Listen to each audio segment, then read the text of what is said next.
In Dallas, Texas, I've got people across the country at this point. A little bit about myself. I've been in IT for about the last 10 years. I started off working for Dell Technologies and moved on and then started my own company. So we're about 25 employees to date, which is awesome, and we're growing. So pretty excited to talk about this today. Why this is important to you? So this is a $12 billion industry inside of the US alone at this point.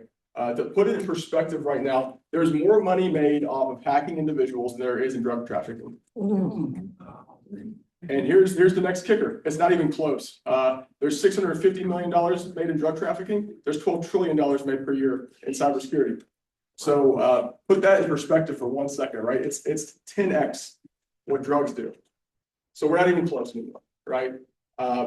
They're able to hack more people around the world. It's easier to hack an old person who clicks on the wrong link or a business who sends the invoice payments to the wrong company than it is to move fentanyl across the border, right? It's something that we all should be more made aware of. And people in this room, and I can empathize with you all, you're actually the most targeted people. People over 60 years old, you guys are going to be the most targeted group of individuals out of everyone. Why is that? Generally, it's because you guys, I'll say this as respectfully as I can, struggle with technology and validating what's going on within technology, okay? Why I empathize with you? My company is also the most targeted group in the entire world. People who want to hack companies, they want to hack the company that touches lots of companies. So they come after cybersecurity companies like us as much as they do elderly, right? I'm going to talk about what we can do as a team here to kind of, I think, validate things that are happening. But what I tell my people who work for me is always go for a second way of validating what's happening in front of you. You can go next. We're going to go through a couple slides here too, Paul. What I tell people all the time is, how many of you got a text message saying like you've got a toll bill that's overdue? Anybody got that yet? Yeah. Right? Do you all reply back to that text message? No. Okay, so that's the number one thing don't do, right? As soon as you guys start talking to them, they now like put you in the ringer and they will just keep on pinging you, okay? If you get a phone call from somebody and you can't confirm who they are, I tell people, don't do anything with the phone call, okay? Go to the website and work through the website moving forward, right? If you get a text message, make a phone call, right? Always go with the second form of validating who you're talking to, and that'll eliminate probably 95% of your problems right there, okay? So if you're getting bills in the mail, don't pay the bill, right? Don't send a check back in the mail, okay? Call the company, and don't call the company's number on the piece of paper. Call the company on the website, okay? So there's all kinds of I would say common sense things to do, but people don't usually do it, right? The other thing to do, right? You need to identify when you're talking to somebody who is trying to push things along faster, right? So has anyone ever gotten on a phone call with somebody from overseas and they start pushing you to do things even quicker? Has anyone ever had this before? Okay, right? And they don't let you off the phone, right? And they actually try to find a way to make you do something even faster. Like they're like, I just need the last 4 digits of your social security number, right? Or I need your last 4 digits of your credit card, right? Most of the stuff that they're asking for isn't public knowledge. So when they're doing this, they're actually trying to steal your identity at the same time, right? So if you ever hear someone say, I just need the last 4 digits of your social, all they're looking to do is steal your identity, just so you know. Like that's the biggest red flag for you. Other things though, passwords, right? I would say, I think it's like over 50% of breaches that have to do with the elderly right now are through Facebook. So is everyone on Facebook in the room? Like you can just raise your hand, right? Facebook, okay. How many of you guys get pinged with like suspicious people messaging on Facebook on a regular basis, right? Like I get it probably once a month at least. And they send you a link, right? And they're trying to get you to click on a link. What ends up happening, guys, just so you're aware, when you click on suspicious links and nothing happens, a lot of the times you've just downloaded some sort of like spyware. And what they're doing is they're actually watching you moving forward, okay? So I'll use this example, right? We've got a story that we share with a lot of businesses all the time. We had a CFO who traveled to Las Vegas. He was going to a convention. He was going to be doing, it was like a financial leaders of America type of convention, okay? When he was going in to check in the convention, he didn't click on anything. He went to the check-in table and he had a QR code reader on the wall. He scanned the QR code reader to get the agenda. An agenda pops up. He's like, I'm good. He goes on about his day. The next week, he's meeting with his board team. The board team is talking about how they just took a huge loan out, but it's going to affect their valuation of the company when they release their quarterly results. Okay. And this is going to come up in the next 2 weeks. Okay. Within 24 hours, a massive short had been put on the company and they didn't know what was happening. And they had to report this to the SEC. The SEC then does an investigation of the company at this point. And they're trying to figure out how did this all happen? Who in the room did a short on the company or who shared the information, right? What they came to find out was that CFO, he had actually just gone and downloaded spyware from the QR code reader that was in front of the agenda. Like the agenda, it wasn't a real agenda. It was somebody who placed up something on the wall and they were doing this with all the CFOs.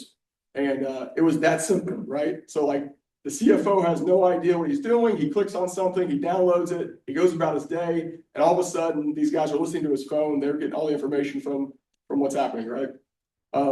What does that have to do with anything here, right? You guys are going to have to do things like this all the time where you're trying to capture and figure out what's going on within your own like little cybersecurity world, right? You don't have team members like me who are looking for, are you clicking on links? Are you reading emails? Are you sending money to the wrong places, right? But you can do some things that will stop a lot of this, right? So everyone in the room's got a cell phone, right? How many of you guys reboot your cell phone once a week? How many of you have rebooted a cell phone in the last month? You? Okay. So every one of you guys should reboot your cell phone once a week. How about once a day? Once a day would be good. Once a day would be good. You'd be doing better than everyone, right? But once a week, I tell everyone once a week, right? Here's why, right? You guys are clicking on stuff, you're downloading apps, you're not validating the apps are real apps, right? And that spyware that I'm talking about, it almost always gets killed when you do a phone reboot. Oh.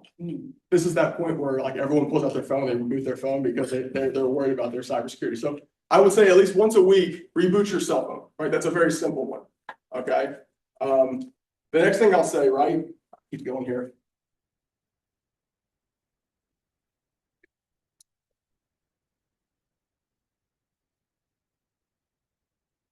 Is get a password manager. So we use one called NordPass. Now I pulled this up for you guys just so you can see it. They're running this cool special now. It's like 45 bucks. It's 45 bucks for 2 years and you can put 6 people on it. So it's a family pass for you guys. What this does is it's going to look at it's going to do your password health, right? How many of you guys reuse your passwords over and over again? Yeah, okay. So you're like the worst one now. So you said you reboot your phone every day, but you're reusing your passwords. Guys, that's the one thing I'll say, don't reuse passwords. Don't use your grandkids' names, don't use your spouse's name, don't use your dog's name, right? Like it's a bad idea. Get a password manager. I think Apple has one for free now. I generally say don't use the phone provider ones. I think that's a risk by itself. But like a NordPass, a Keeper, all those types of tools, those are great tools to have, and they do a lot of different things for you. So when you get, who has a password manager in the room? Anybody? Okay, perfect, 2 people. Do you get the breach notifications that you've got like a email account that's been breached or anything like that? We just recently, about a month or 2 ago, so I have not. Okay.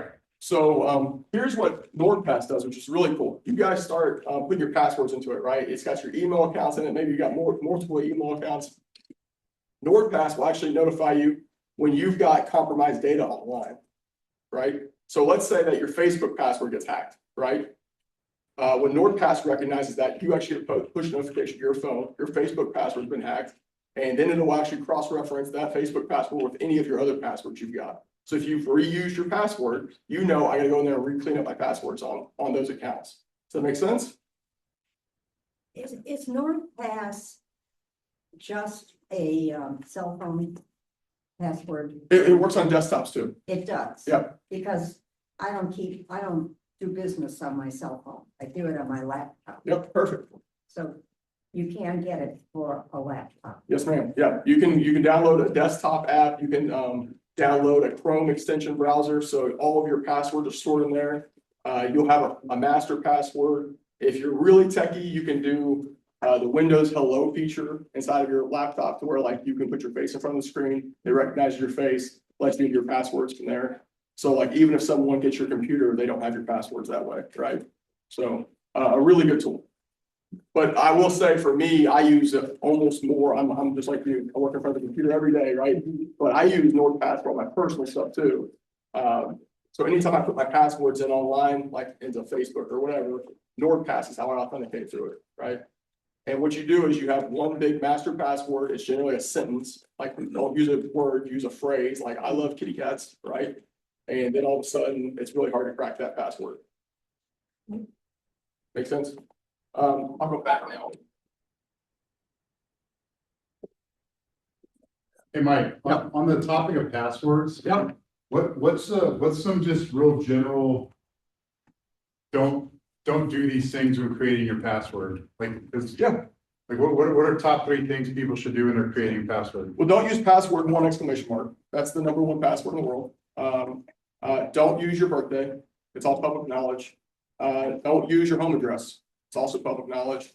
Don't use your kid's name. Don't use your family names, right? The one thing I can say is, and I'm talking to you like I would talk to my parents right now, get your password manager, have a phrase that only you know, right, that you can remember, use that as your master password, and then you're going to do generic encryption key passwords moving forward. So like what you'll do is you'll generate a password, it'll create you a 24-character long password that no one's going to hack, and then your accounts are secure. Does that make sense, guys? Are you guys following me on this? Okay. So my big takeaway today is like get a password manager. It's going to do a lot of things for you. Here's some of the 8 common scams that we're seeing right now across our clients as well. The toll road text message. You've got an unpaid toll pass. They have a link on there. They're looking for you to click on the link. Sometimes it's just to collect money. Sometimes it's to get you to download something you don't want to download. Okay. So if you get those, don't respond to them. Don't joke with them. Just delete them. Delete them or report them. Okay. As soon as you guys start responding to them, they come after you more and they come after you in different ways. Okay. So don't respond to them. Just delete them. One that's going to come up real soon for all of you, fake deliveries, right? So we're going to see a lot of stuff around fake Amazon accounts, fake USPS packages have been delivered. If it looks suspicious, don't click on it. I know that's really difficult because we all get lots of stuff from Amazon. But if you're getting messages and they look strange at all, just delete them. Okay. It's not worth it. You don't really have a great way to double check it as I would say a normal person. If you had like a cybersecurity company, you'd have them review the links for you and whatnot. You can hover over links, and if you see a very long serial number, I can tell you right now that's probably a fake email address, right? They can impersonate email accounts. So what I would do is if you get like an Amazon package has been delivered and you don't recognize it, it looks weird to you, hover over the sender account. And if you see a really long email address, you know it's fake. Okay. Bank or credit card fraud. This one's huge as well. They're just looking to get you to make payments. So it says that your debit card is locked due to suspicious activity, verify here. Those are really difficult, guys. What I would tell you is if you get anything from your bank in a text message form, make a call. Okay, make a phone call. Okay. This will sound more obvious too.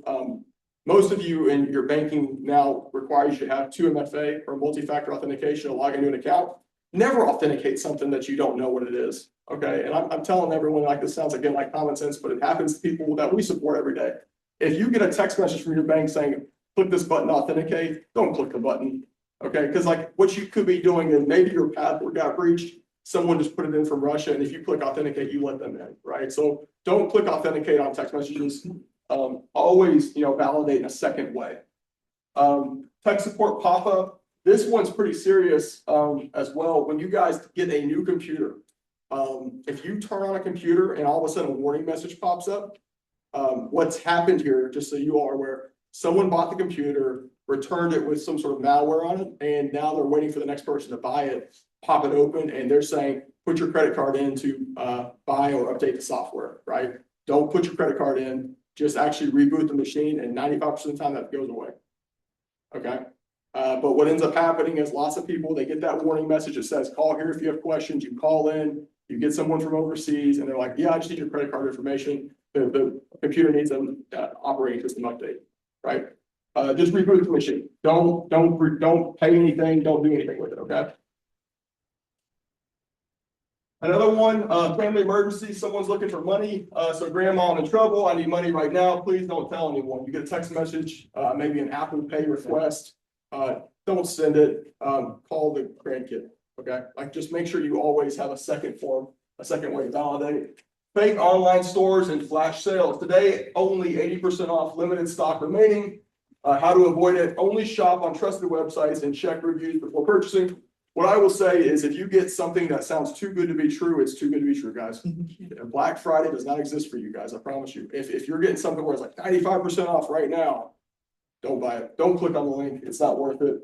Go back to the main site. So again, this happens in Facebook ads too. If you get Facebook ads that look suspicious, don't click on that link. Just go to the website to see if it's on that. Okay, does that make sense?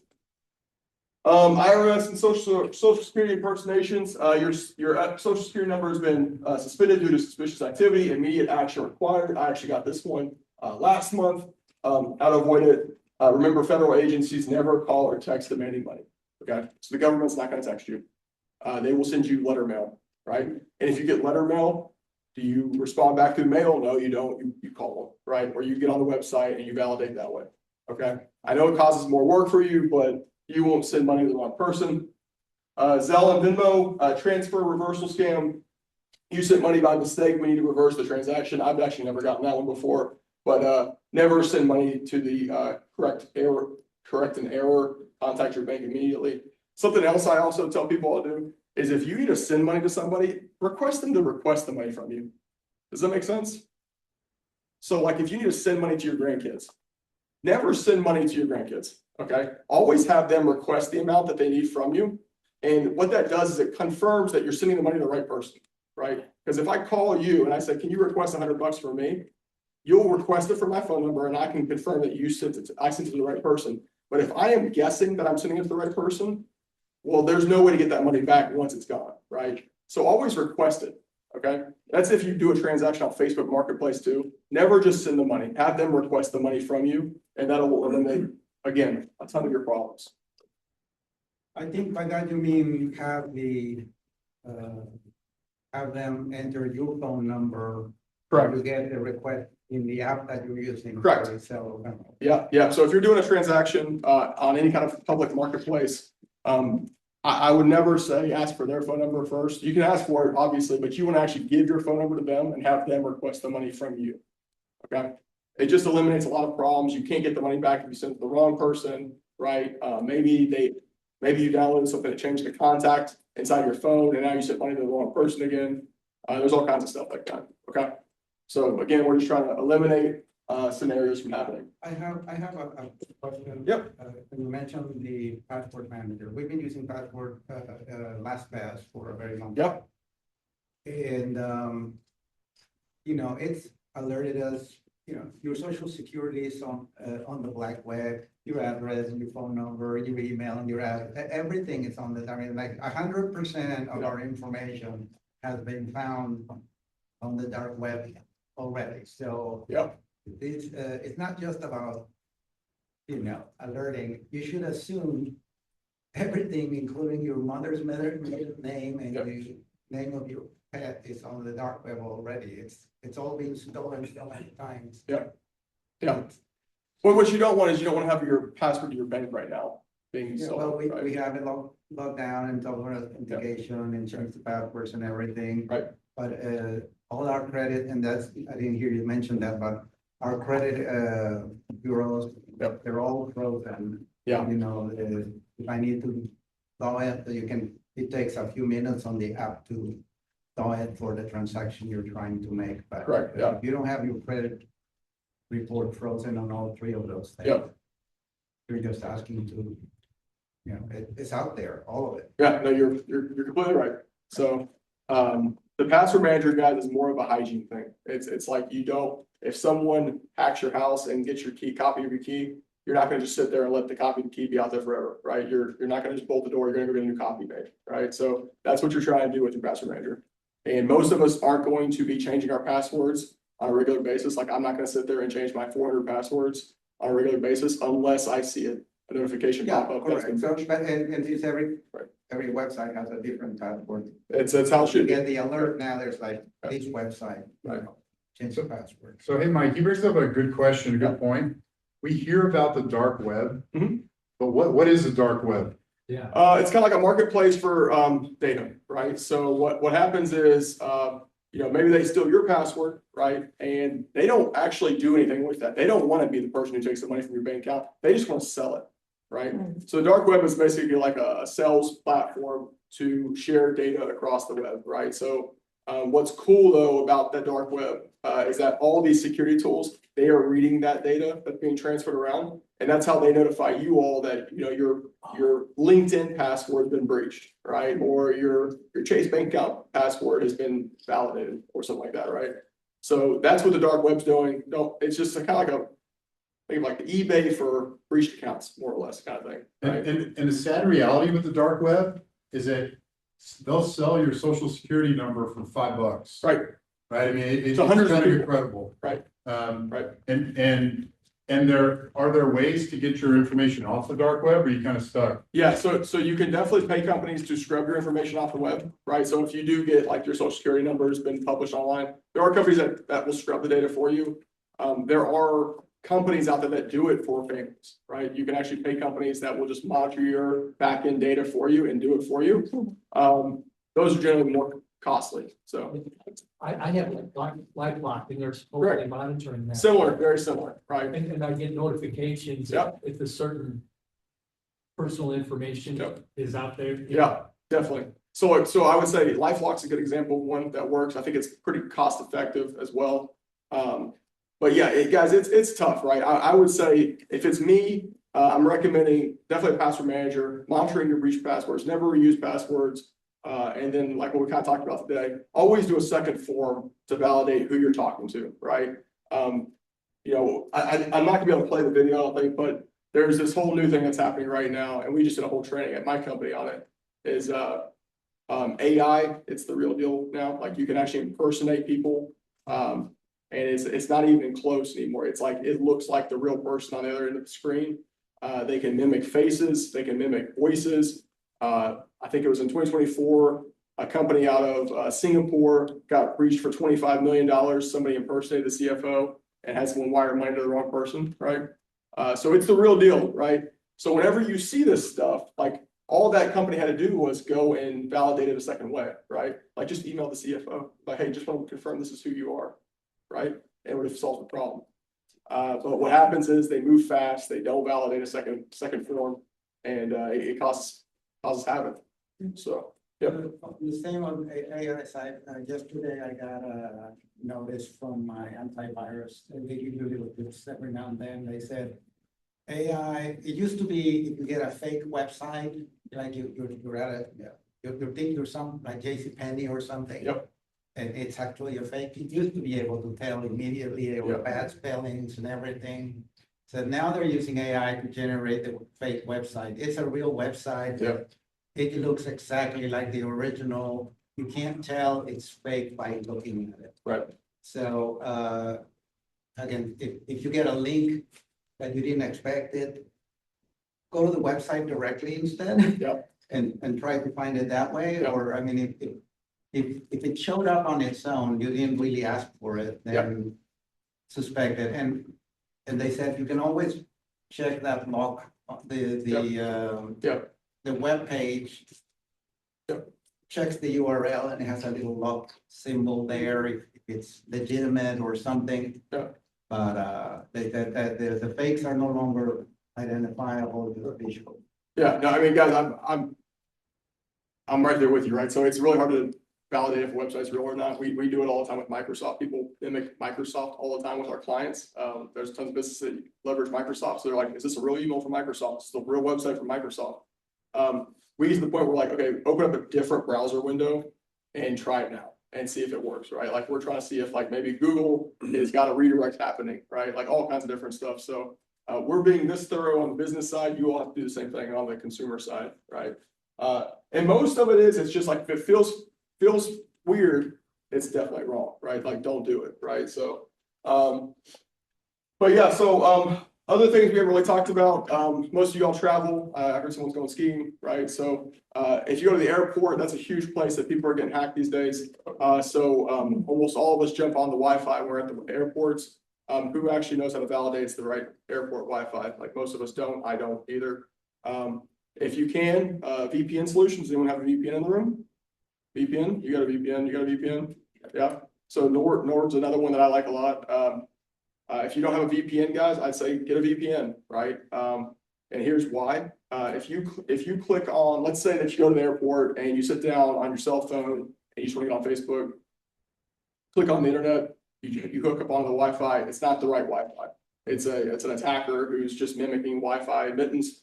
What they can do is in real time download all of your passwords that are cached on your cell phone. You have no idea. And then at that point, they've done better than damage you, right? They've got all your passwords now. So that's a real scenario. It happens all the time. Airports are like the #1 threat vector. Starbucks is #2. If you're jumping on Wi-Fi and you don't have a VPN, just know that back of your head, like that's a huge risk. Okay. And most of us don't have a way to actually validate we're jumping on the right Wi-Fi, the right corporate Wi-Fi, if that makes sense. So I definitely recommend a VPN solution for your mobile devices, and it'll work on your laptops as well. But if you have a password manager, again, it kind of counteracts the whole thing too. So, And Mike, a VPN, what are the inner workings of VPN? How does it actually work? so what a VPN is in a nutshell, guys, is it's like a highway traffic that's encrypted to the internet for you, right? So if I'm on a VPN here in this room, I jump on the Wi-Fi here, it's going to look like to all the other tools out there in the world that I'm from, like Buffalo, New York, right? Oh, wow. So what it is it's giving you a different IP address. It's giving you an encrypted channel out to the internet that the normal tools around you cannot read through. Does that make sense? Okay. So if I jump, I pull my cell phone, I tap VPN on, I jump on the Wi-Fi here, his network, whether it was like a threat or real, will not know who I am. They can't see the traffic that I've got. They can't see what I'm browsing. So all of that stuff becomes fully secure. Okay. And a VPN, guys, it's like, you can get one for like $1 or $2 a month. So they're not too expensive either. Yep. So where do you get it? So Nord's another good one. Nord's a good VPN. LastPass might have one. I don't know if they do or not. I think my antivirus. Okay, your antivirus stuff. Your antivirus usually will have an option to Yep. include the VPN. Yep. Nord VPN is like the #1 out there for the consumer. So The main thing, you can tell it to turn on automatically. Yep. Like if I'm in a public, if I connect to a public Wi-Fi, turn on VPN automatically. You don't even ask me. Yep. I did notice that when I have VPN on, certain apps and products don't want to work normally. sometimes they don't. And that's just know that Yep. you can always turn it off if you know what you're doing. It's very easy to turn on and off the VPN. Yep. Okay, I was just gonna say, because that has happened to us many times, or Yep. a number of times, but if you turn it off, are you defeating the purpose? Yeah. If you're at your home, right? If you're at your home, Like when you're at home, I tell it, don't turn on the VPN. Yeah. Because if I go to connect to this, I don't know, a website, and like our internet is like BIOS or whatever. Yep. The Spectrum. Yep. So I can't connect to Spectrum TV on VPN because it says there's too much fraud from people pretending to be here in the United States, but they're getting the account overseas or whatever. So Spectrum TV is not accessible on your cell phone. Yeah. If you have VPN on. Yes. They want to see where you really are. the TV browser companies, they've got smarter. The apps that don't want you to have VPN on because they want to see where you really are. Well, if you're in a public network at the airport, Right. it's without the app because you don't want to turn off the VPN at the airport. If you're at home on your own network, you don't need the VPN if you have a secure network at home. Yeah. Right? Yeah, I'd say VPN 95% of the time is like, it's for when you don't know where you're at, right? Like, so like Starbucks, airports, that type of thing, definitely use them. If you can use them at home, use them at home, right? Like, it's not gonna hurt you. It won't slow you down any. What he's expressed is that people I like the Dallas Stars and they get blacked out all the time here in Dallas, Texas. You can jump on your VPN, look like you're from Buffalo, and all of a sudden the Stars games work, right? So like, what they're trying to do is eliminate that. So like, yes, they'll say like, if they see that, When you connect to VPN, Yeah. it asks, you know, if you have an option of which server you Yeah. want to connect to. Yeah.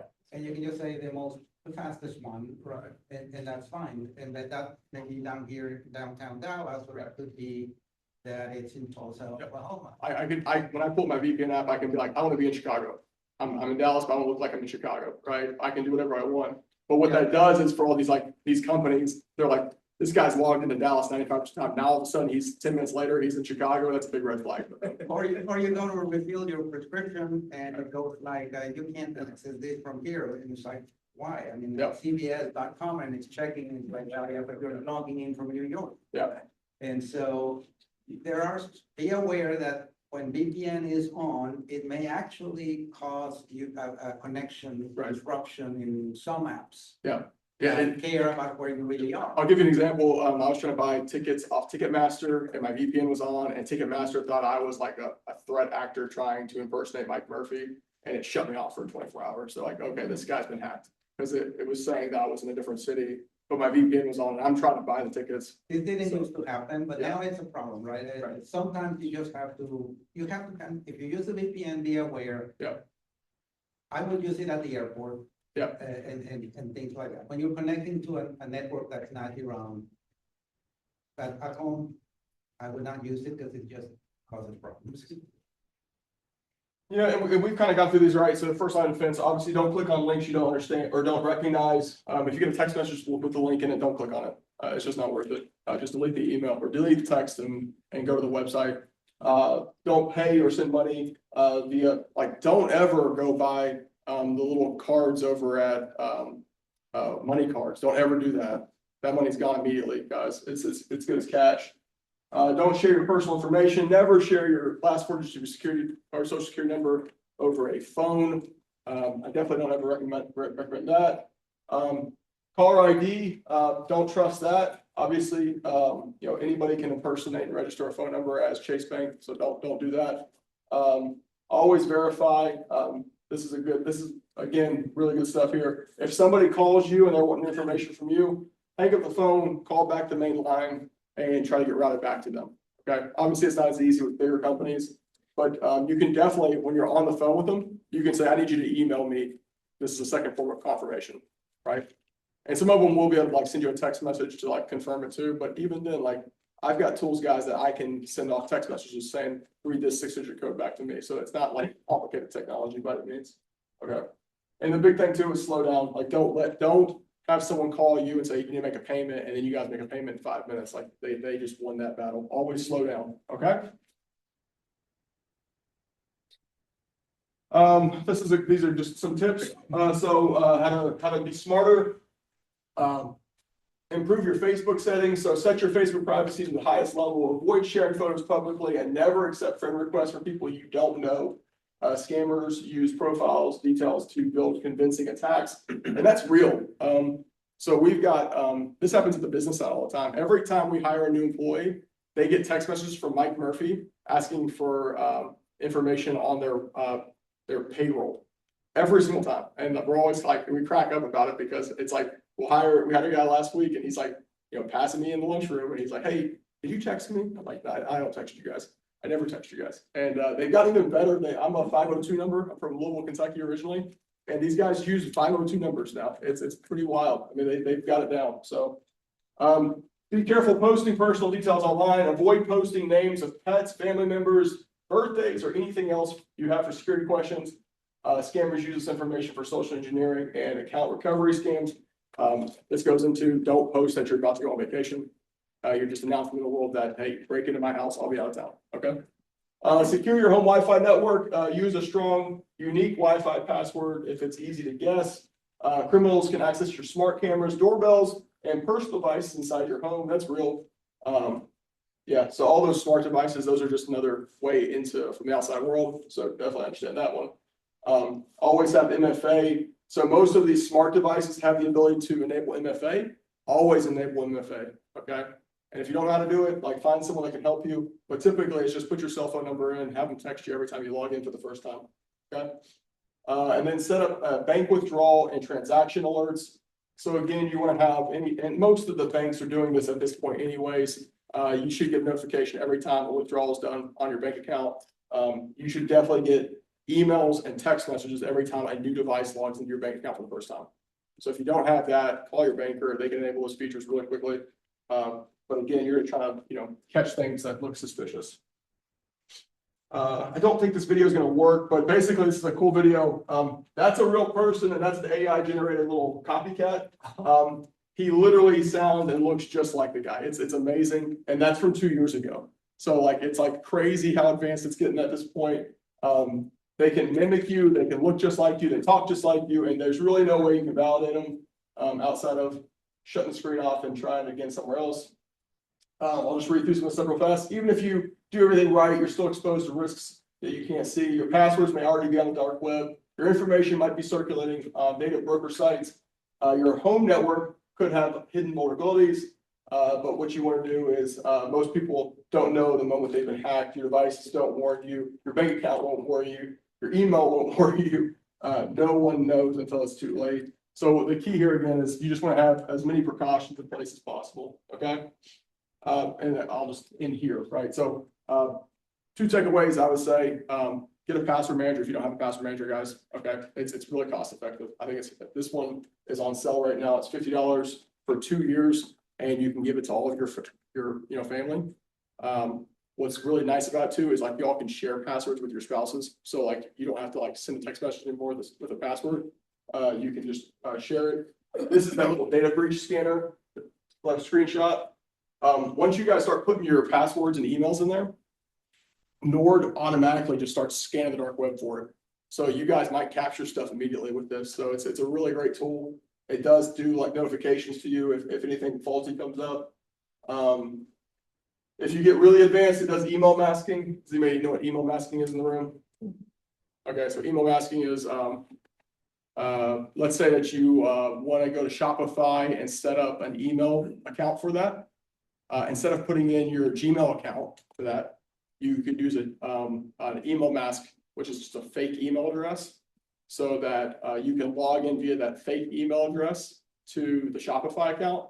And why would you do that? Because if Shopify ever got breached one day, your real email account doesn't get included in that. So you become kind of off the grid at that point. Does that make sense? So that's newer stuff. Most people in the room don't know what email masking is. You'll start seeing this. Apple has it built in intuitively into their systems now. So you can have a fake email populate into accounts.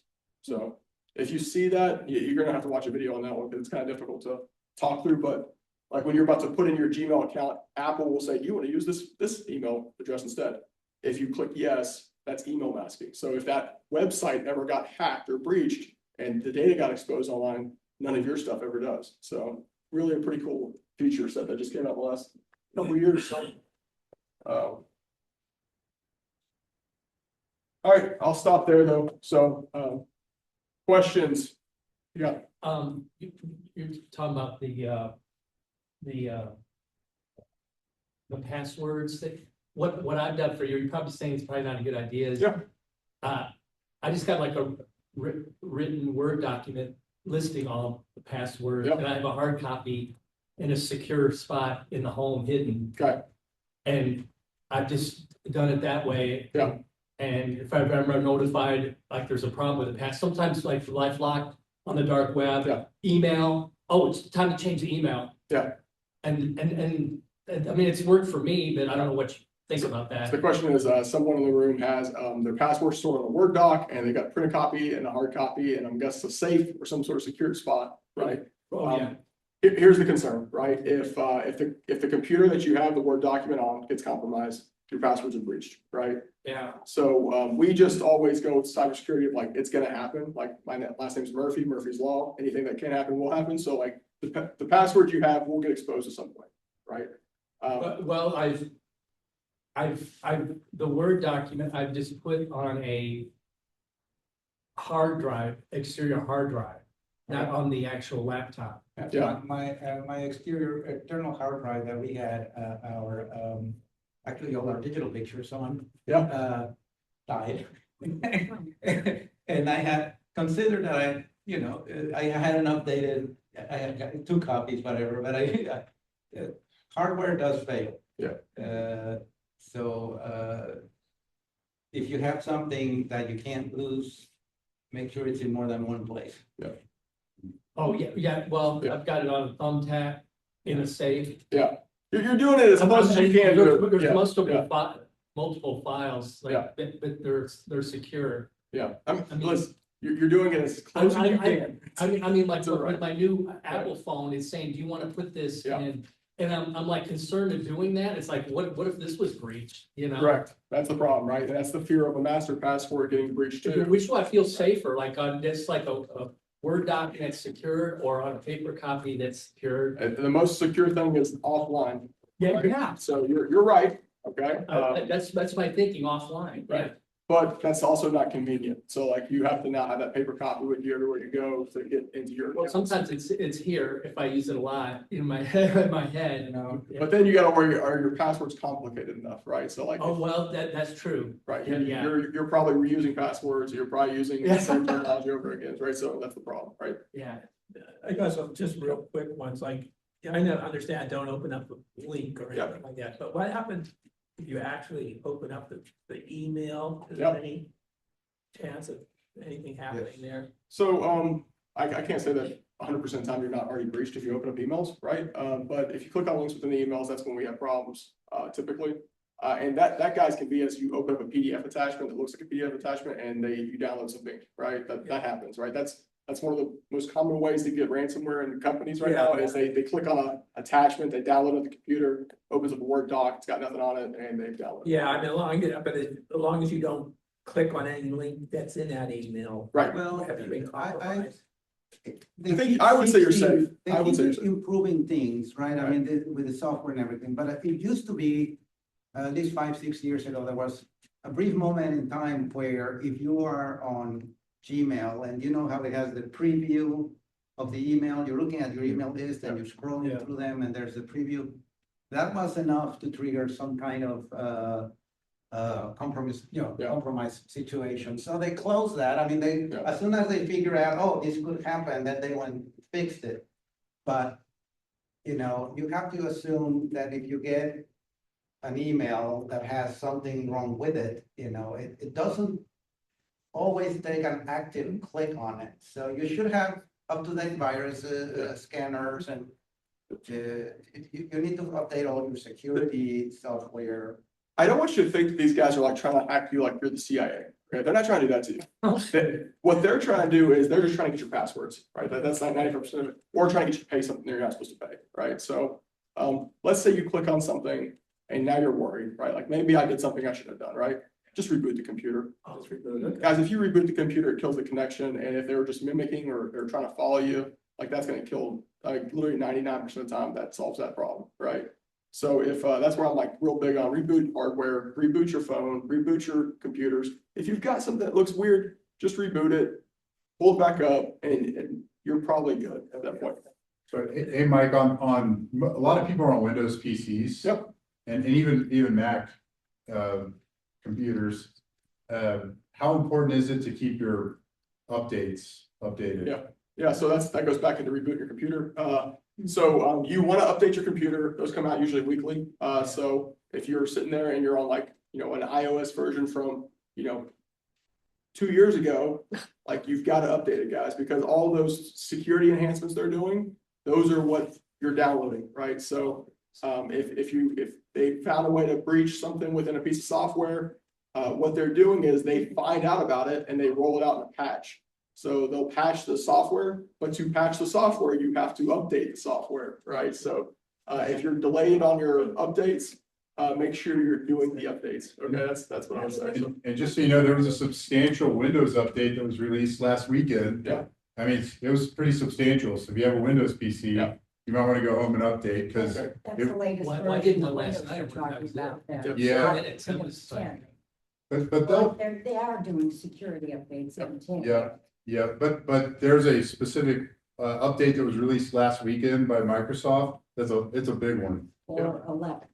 for No, no, 11 and 10. It's Really? Yeah, it's just a security update. It's not a window, a new Windows. Yeah, Yeah, correct. But it did, I installed it 2 days ago, yes. it's a big security update though.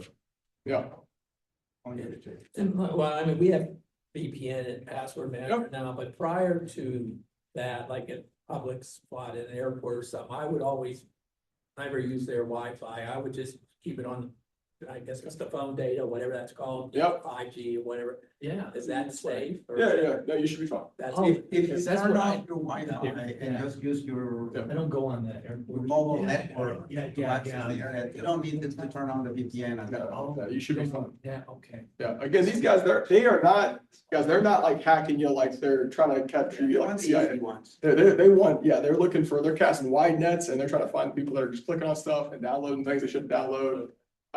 They're looking for you to send money quickly, right? Like they're giving up on you guys fast and moving on, right? So if you click on the email, reboot your computer, delete it. Well, they did that to 10,000 people. They're going after the people that clicked on the email and they didn't reboot their computer and now they're going after you. Okay, so makes sense. Just don't respond back to them. That's the big thing. Like don't talk to them, don't respond to them, don't make fun of them. Like it just generates more. So what else? The package like the NordPass comes with documentation, so you can read it and see what you gotta do to set it up. Yes, they're generally pretty simple to set up. If you go on YouTube too, and you say, I want to set up NordPass, it'll like have like a 10-step video on how to do the whole thing. So yeah, One and other thing. you can download it, can't you? You go to their website and download it. yeah. So as soon as you go through like the website, it'll say like purchase, and then you'll be able to like, your login will be tagged to your email address. You just go to the App Store and you can download it there and then go back No, to I'm talking about laptop. computers. Yeah, that's what I'm saying. But you go back to the internet version and then you're gonna download the browser connection to like Chrome or Safari or whatever you're using. And that'll plug it in and then you'll be prompted every time to log into your password manager moving forward though.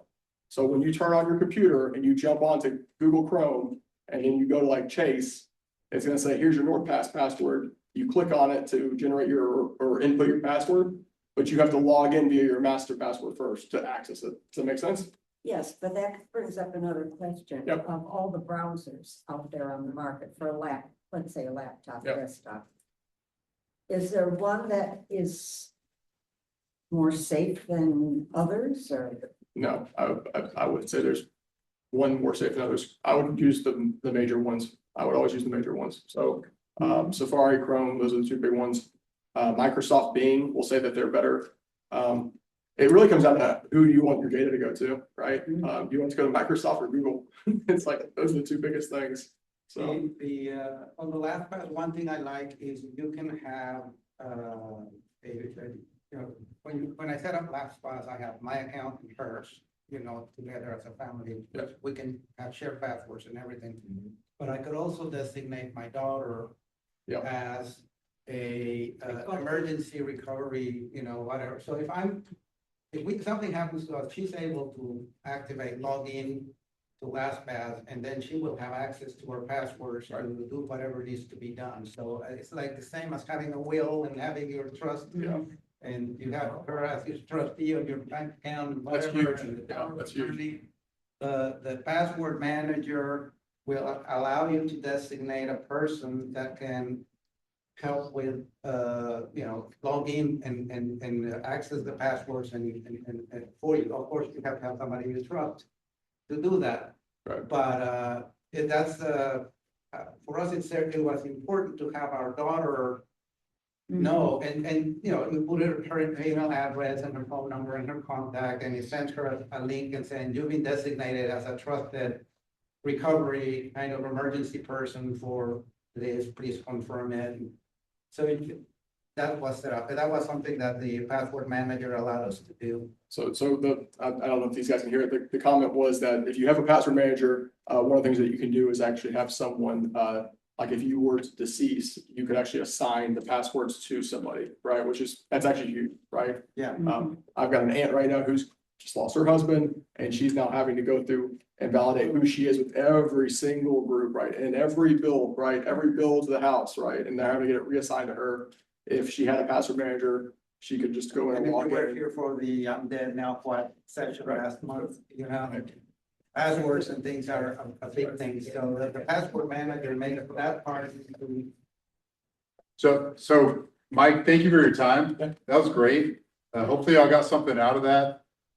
If you have any ideas or topics that you'd like more information, more education on, either we have the ability to put on the seminar, or I can bring in experts like Mike to talk about things like social security. If you ever get something that looks suspicious, send it to your advisor. And worst case scenario, I can forward it on to Mike if we're not sure and to say, what do you think? But if you're not sure, it's probably not safe. Right. Right. I do think Mike brings up a good point with the AI stuff.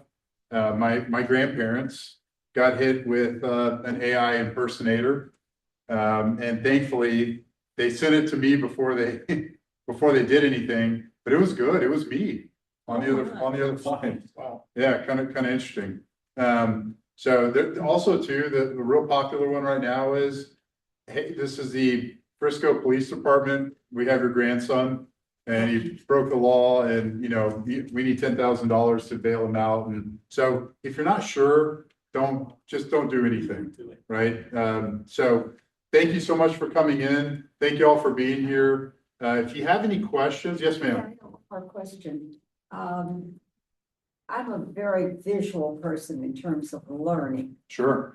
So are there any sites or publications where one can learn about stuff like this, get a refresh on it, see what the latest is, things like that? Yeah, what do you think, Mike?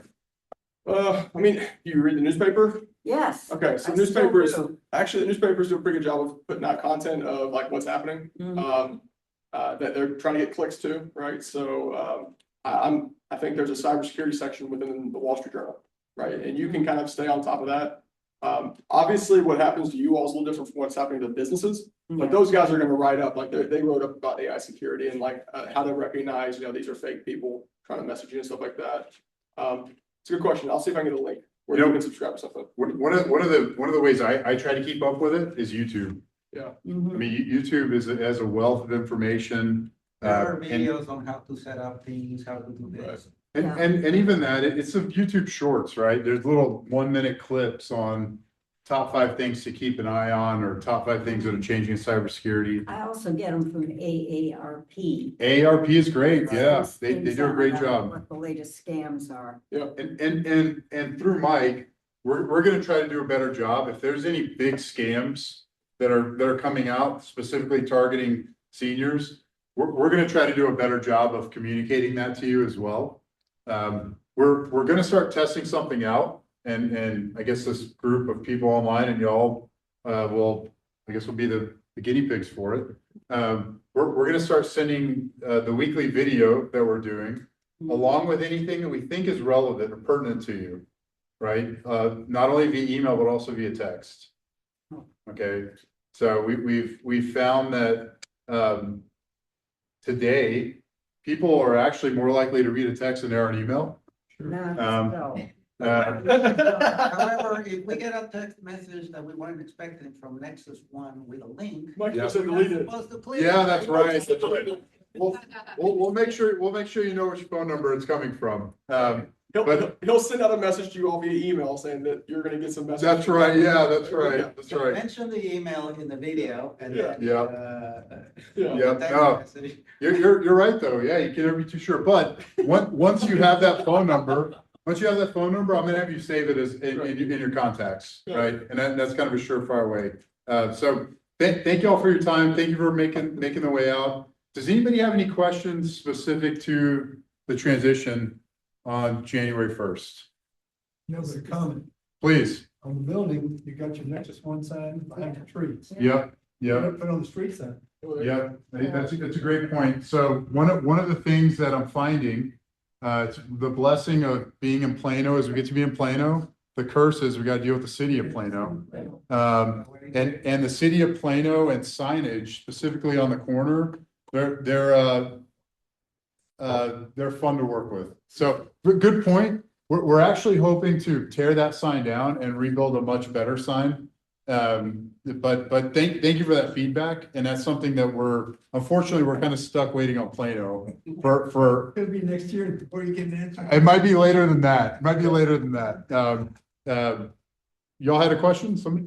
Is the website changing, for Nexus One from RPO, or from RPOA to Nexus One? Good question. Sign into your account? Yeah. Yep, so the question is, on the client login, to see your money, see your accounts, things of that nature, is that changing?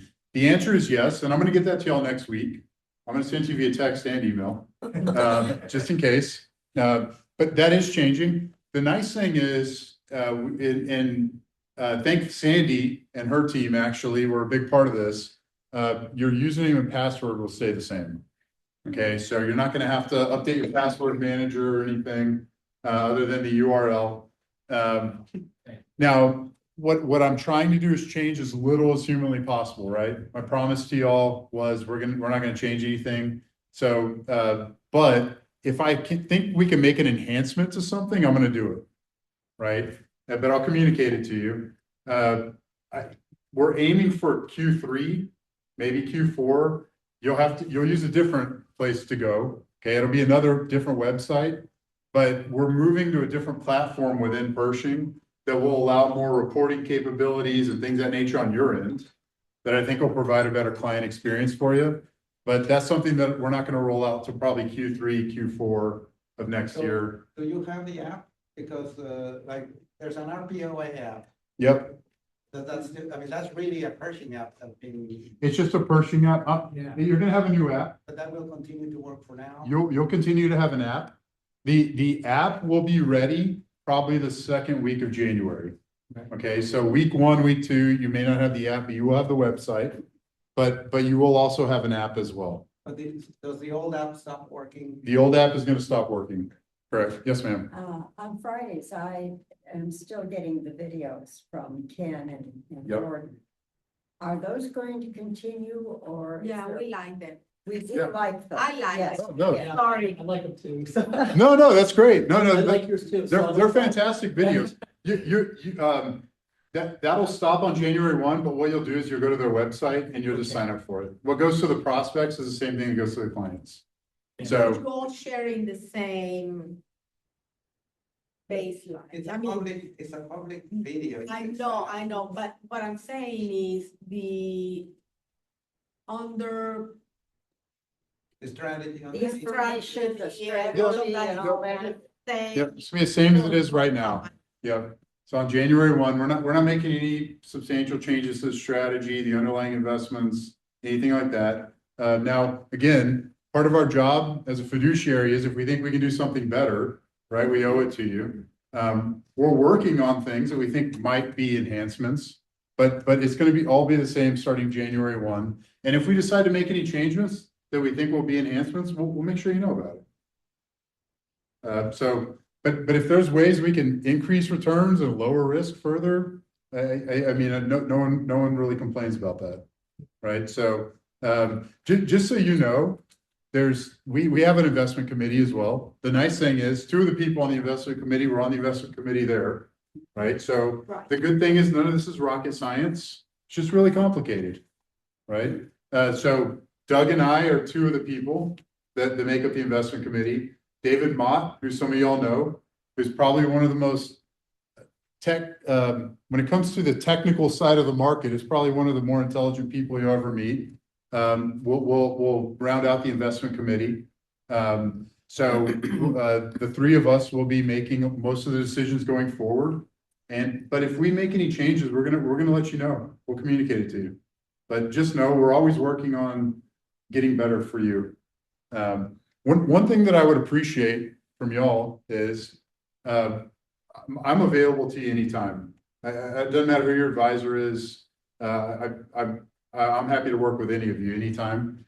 If you have any concerns or questions, or we're not living up to your expectations, I need you to call me. And there's no you're being ridiculous, or that doesn't make, like, I need to hear the good and the bad. Right, I tend to only hear the good. I want to hear the good, bad, and indifferent. So I'm easy to find. If you haven't been to our website yet, do me a favor, go there tonight. It's real easy. It's NXFA.com. Nancy, X-ray, Frederick, Alpha. Foxtrot. There you go. It's been a long week. It's been a long week. It's NXFA.com. Nancy, X-ray, Foxtrot, Alpha. Is it Thursday or Wednesday today? It's been a long week already. So go there. These events in the future, I'm gonna have you go to the website to RSVP for them. You'll be able to see all the events we have coming up for the year. You're welcome to join any of them. Events like this, people online are gonna let us know how this went. We hope it'll be a good experience online. We'll get the feedback there, but these will all be recorded as well. My plan is to send them out. We're gonna have a lot of content that's gonna be going to YouTube as well. Okay, the videos will be on YouTube, but also we're gonna do a lot of smaller content. As things change with taxes, we'll probably put out shorter videos to explain the changes, and we'll post those to YouTube.